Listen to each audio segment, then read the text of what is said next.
Muchos de nuestros espectadores saben que vivo en el área de San Luis, y San Luis es, por supuesto, más conocido por su famoso monumento, el Arco Gateway de San Luis. El arco catenario mide 630 pies de alto y ancho. Es el edificio accesible más alto de Missouri y el monumento hecho por el hombre más alto de los Estados Unidos. 804 de sus casi 39,000 toneladas son de acero inoxidable estructural, haciéndolo el monumento de acero inoxidable más alto y el que más acero inoxidable ha usado en un solo proyecto. La razón de todo ese acero inoxidable es simple, porque como su nombre lo indica, el acero inoxidable es especialmente resistente a la oxidación. Pero las propiedades únicas del acero inoxidable lo recomiendan para una variedad de usos diferentes, no solo para monumentos gigantes, sino también, por supuesto, en tu cajón de cubiertos, en hospitales o incluso en el espacio. Se puede fabricar casi todo con acero inoxidable.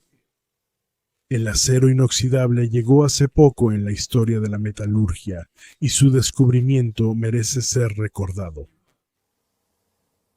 La invención del acero inoxidable suele atribuirse al metalúrgico inglés Harry Brearley. Harry Brearley nació en 1871 en Sheffield y se inició en la metalurgia a los 12 años como obrero en la acería de su padre. A los 14 años se mudó al laboratorio de química de la empresa como lavador de frascos.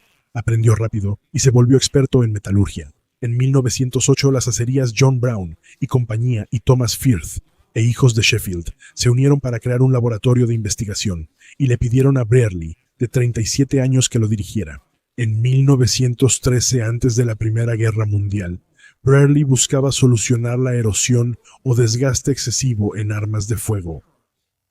Estaba experimentando con una aleación que añadía cromo al acero, porque se sabía que el cromo tenía propiedades resistentes al calor. Cuando descubrió una aleación que también era altamente resistente a la corrosión. Pero necesitamos retroceder, porque aunque el descubrimiento de Brearley fue emocionante, tomó tiempo llegar ahí. La historia inicia un siglo antes de Brearley, con los experimentos metalúrgicos de Miguel Faraday. Miguel Faraday, uno de los científicos más influyentes y gran experimentalista, trabajó entre 1819 y 1823 con Jaime Stoddart investigando aleaciones de acero y la adición de cromo.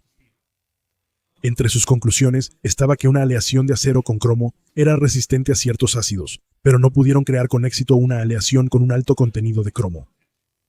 Aunque investigaron cómo ciertos metales interactuaban con el acero, no lograron una aplicación práctica, y la investigación terminó tras la muerte de Stoddart en 1823. En 1872, los ingleses T. Woods y J. Clark pidieron una patente para una aleación de acero con 30% de cromo.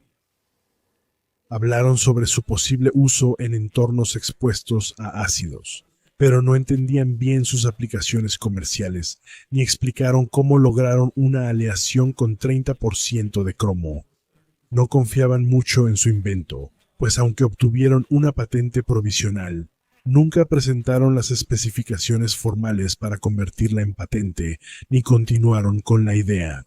En 1875, el metalúrgico francés Henri-Ami Brusselin descubrió una conexión entre el carbono y el óxido. En resumen, determinó que era necesario un contenido muy bajo de carbono para poder fabricar una aleación de acero con una gran cantidad de cromos. Eso era un problema porque no había un método práctico para obtener cromo libre de carbono. El problema se resolvió cuando el químico alemán Hans Goldschmidt desarrolló el proceso Goldschmidt, en el cual el metal de aluminio es oxidado por un óxido de otro metal, produciendo un gran calor. Entre las aplicaciones del proceso estaba la capacidad de fundir metal sin el uso de carbono, lo que permitía fundir cromo libre de carbono. En 1911 P. Monards y W. Borges describieron que el acero aleado con más de 10.5% de cromo tiene mayores propiedades anticorrosivas. Obtuvieron una patente alemana por acero inoxidable sin carbono y resistente a la corrosión. El acero inoxidable ya existía, aunque era raro, pero ninguno de sus descubridores veía su potencial comercial. De nuevo, Brearley estaba fabricando aleaciones de cromo no para combatir la corrosión, es decir, la oxidación, sino la erosión dentro de los cañones de las armas. Le interesaba cómo una aleación de acero con cromo resistía el calor. Sin embargo, se encontró con la resistencia a la corrosión del metal. Existen varias versiones sobre cómo sucedió. Una dice que al desechar sus productos de su trabajo, notó que algunas piezas no se oxidaban. Ahora se cree que eso es apócrifo. Otra versión dice que grabó las aleaciones para estudiarlas y notó que la de cromo resistía mucho al ácido nítrico. Lo que distinguió a Brearley, y por lo que aún se le considera el descubridor del acero inoxidable, fue que comprendió de inmediato su potencial comercial. Como su empleador no se interesó, Brearley empezó a trabajar con un amigo en una empresa local de cubiertos. Los cubiertos de acero inoxidable son fáciles de limpiar y resisten oxidación y manchas. No requiere pulirse seguido como la plata. Es lo suficientemente duro para que los cuchillos mantengan su filo, pero lo bastante suave como para que puedan afilarse con un afilador doméstico normal. Brearley ideó el nombre de acero inoxidable, pero su amigo de la tienda de cubiertos se lo recomendó, y así se quedó. La primera aleación tenía 0.24% de carbono y 12.8% de cromos.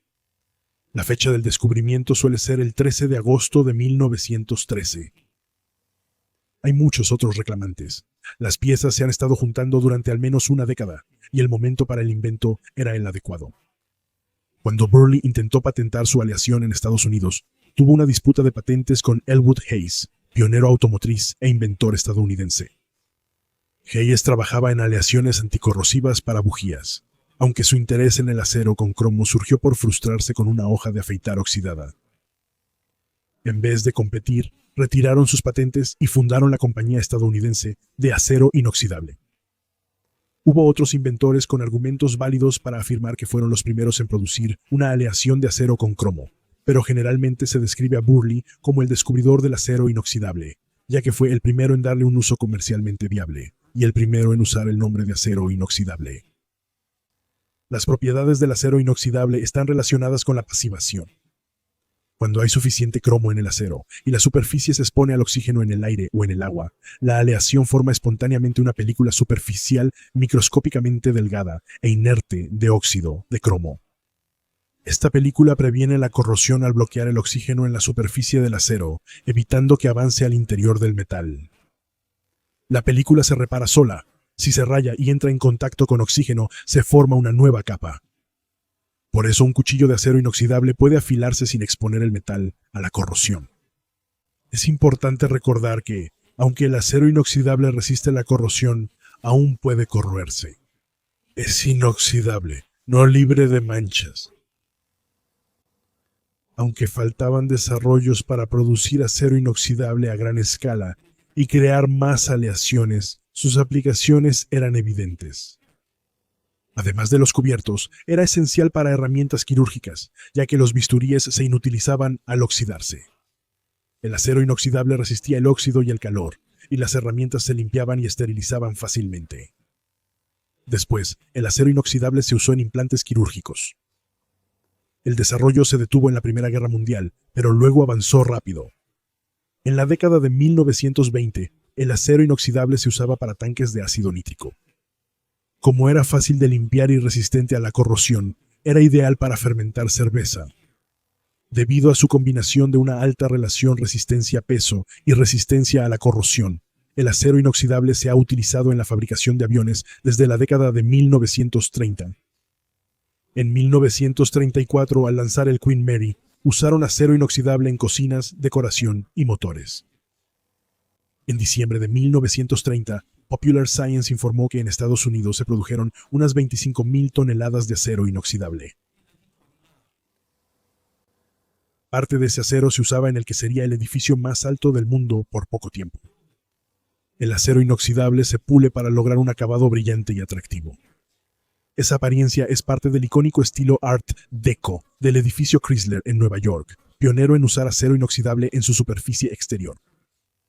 Al inaugurarse el 28 de mayo de 1930, era el edificio más alto del mundo. El revestimiento de acero inoxidable, con una aleación alemana, se usó para probar la durabilidad de este material en arquitectura. Las inspecciones eran cada 5 años hasta 1960, cuando se suspendieron por la baja corrosión del acero. El acero inoxidable del edificio Chrysler era decorativo, no estructural. A pesar de las ventajas evidentes, la producción de acero inoxidable era en gran medida demasiado costosa para usarse como acero estructural en edificios grandes. Como no se había usado, no existían estándares industriales para acero inoxidable estructural al iniciar la construcción del Arco Gateway en 1959. Como el Arco planeaba usar no solo acero inoxidable estructural, sino más acero inoxidable que cualquier otro proyecto en la historia, se realizó bastante investigación para comprender y definir los estándares estructurales. El Arco no fue la primera gran estructura de acero inoxidable. Durante la construcción del Arco, la industria estadounidense donó acero inoxidable para la Uniesfera de la Feria Mundial de Nueva York de 1964. La escultura de acero inoxidable en Flushing Meadows Corona Park, de 43 metros de alto y 36 de diámetro, fue hecha por American Bridge Company en solo 110 días. El globo terráqueo más grande del mundo, de 31.700 kilos, fue prueba en la investigación de acero inoxidable estructural para el Arco Gateway. Aunque tuvo algo de rehabilitación estructural y cosmética en 1989, la esfera sigue en el parque hoy en día, donde el acero inoxidable ha mostrado muy poca deterioración. El Arco Gateway se completó el 25 de mayo de 1968. Tras casi 50 años expuesto y pese a ser anterior a avances que mejoran el acero inoxidable, una inspección en 2015 no halló problemas estructurales en el arco. Solo sugirió limpiar decoloraciones por contaminantes industriales. En 1954, Union Carbide patentó la descarburización por oxígeno y argón, pero no tenía un horno práctico para usar el proceso hasta después del Arco Gateway. El proceso de varios pasos permite descarburizar la aleación hasta que tenga solo 0.05% de carbonos. La aleación fundida se coloca en un recipiente donde se inyecta oxígeno y un gas inerte, como argón o nitrógeno, lo que ayuda a preservar los elementos de tierras raras.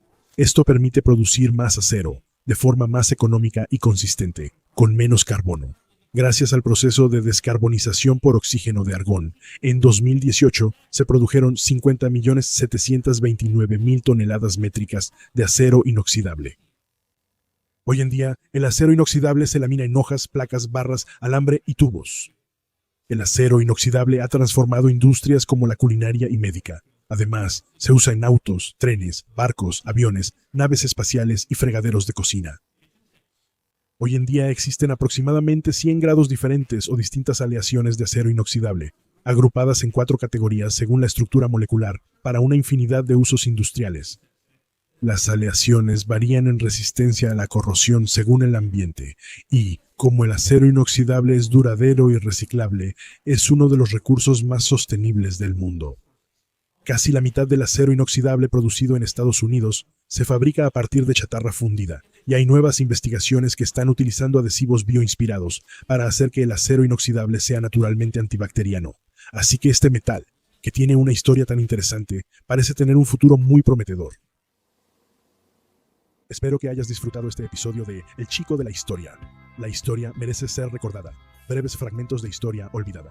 Si te gustó, da clic en el pulgar arriba. Si tienes preguntas, comentarios o sugerencias para próximos episodios, escríbelos en los comentarios. Con gusto, responderé personalmente. Asegúrate de seguir a El Chico de la Historia. La historia merece ser recordada en Facebook, Instagram, Twitter y revisa nuestra mercancía en teespring.com. Y si quieres más episodios sobre historia olvidada, lo único que tienes que hacer es suscribirte.